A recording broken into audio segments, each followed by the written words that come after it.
What's up, ghouls and gals? It's me, Ryan.T here, and today we're going to be reviewing Those Who Wish Me Dead. You're looking right in the eye.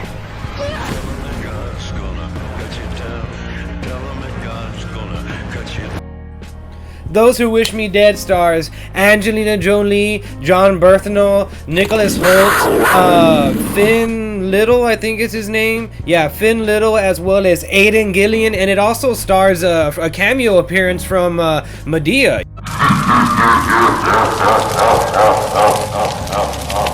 Yes, Tyler Perry is in this fucking movie. He comes out for like a brief 30 second period. I believe he plays the I guess like boss of the assassins in this movie. That's one thing that this movie doesn't do very well, as explain the plot. This movie does not explain anything at all. It really kind of goes. It's a 90s action movie in that way. Hell, this movie is a 90s action movie. This movie like takes you into a time capsule and puts you back into the 90s. It puts you into a fucking gender bend version of like Cliffhanger with Sylvester Stallone. Like, honestly, that's what this movie reminds me of, but like in the best way possible. Angelina Jolie is fucking killing it in this movie. This movie boasts some fucking seriously good performances from Angelina Jolie, from the little kid Nicholas Hoult. Not Nicholas Hoult. Well, Nicholas Hoult is good in this movie, but he's not a little kid. He plays the assassin in this film.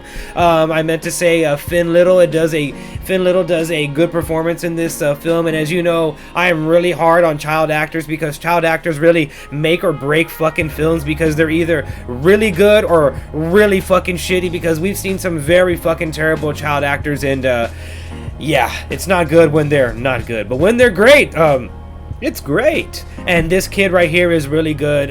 There's a scene where they show his father getting kind of like gunned down by these two assassins played by Aidan Gillian and Nicholas Hoult, which these two motherfuckers are, again, straight out of a fucking 90s action film. They are so fucking ruthless, man. They have no qualms with fucking shooting any motherfuckers. They'll shoot a fucking pregnant person. They'll shoot a little kid. They'll shoot a fucking dad in front of a fucking little kid. They do not give one flying fuck at all. And I kind of fucking respect that in this movie, because we haven't had any like villains like that in a long fucking time. So it's a breath of fucking fresh air, even though it's kind of a throwback, but it's a breath of fresh air.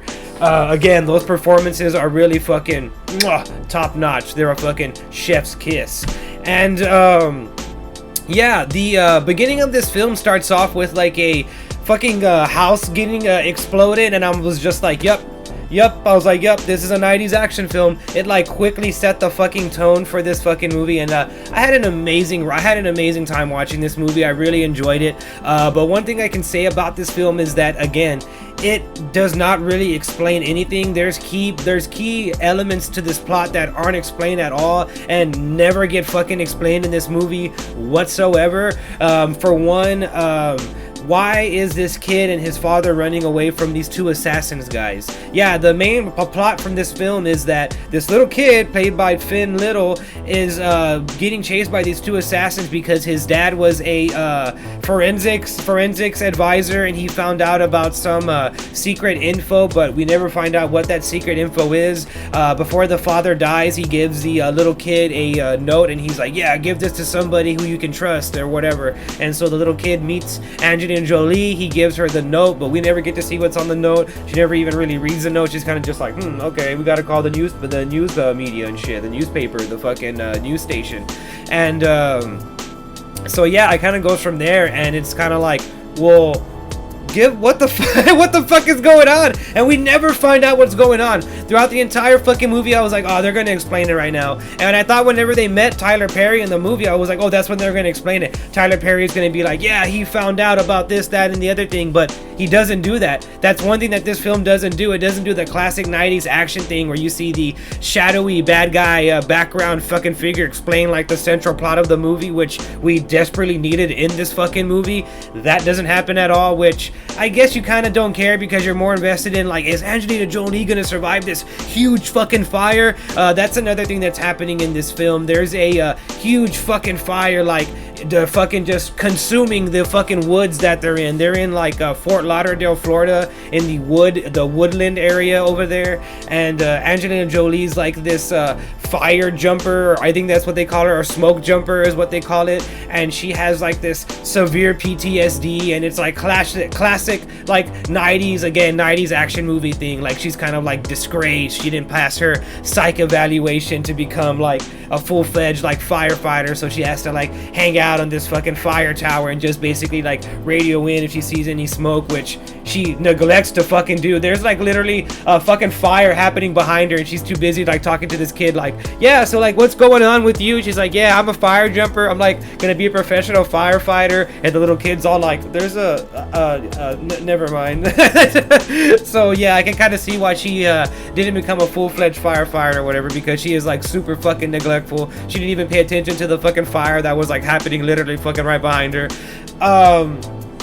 But yeah, this movie is entertaining from beginning, middle to end, and even if the plot doesn't make any fucking sense whatsoever, like the plot is literally paper fucking thin. The movie like almost forgets about the plot midway. The movie's kind of just like, hey, you're here to see Angelina Jolie be like Lara Croft Tomb Raider, right? So we're gonna give you that. Just kind of stick with us towards the end of the movie, and then we're gonna give you that Lara Croft Tomb Raider type shit. And they do give you that, and it's pretty fucking awesome. And again, everybody does an amazing job in this film. It's well acted. It's fucking well directed. The direction in this fucking film is fucking superb. The director in this film, I think his name is Taylor Sheridan. He was responsible for some Sons of Anarchy episodes, or he may have directed like all of the Sons of Anarchy episodes, and it really shows here because he has a distinctive taste for action, and it really fucking works. It looks very smooth, very slick. There's not a million choppy cut edits. It's all one slick, just fucking, it just looks good. For example, like Mortal fucking Kombat, the movie that just came out, that was another movie that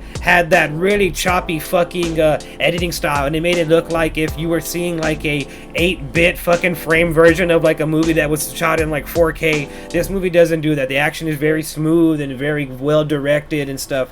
And the fucking fire is the main spectacle in this movie, and it's all pure CGI, and it looks fucking good. It looks amazing. It looks like they really burnt down a fucking forest in this fucking movie.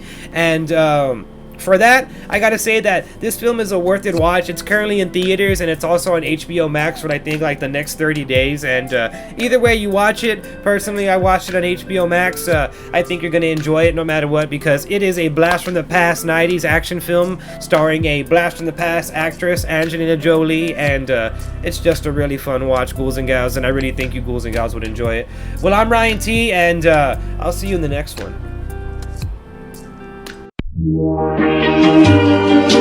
This is our life.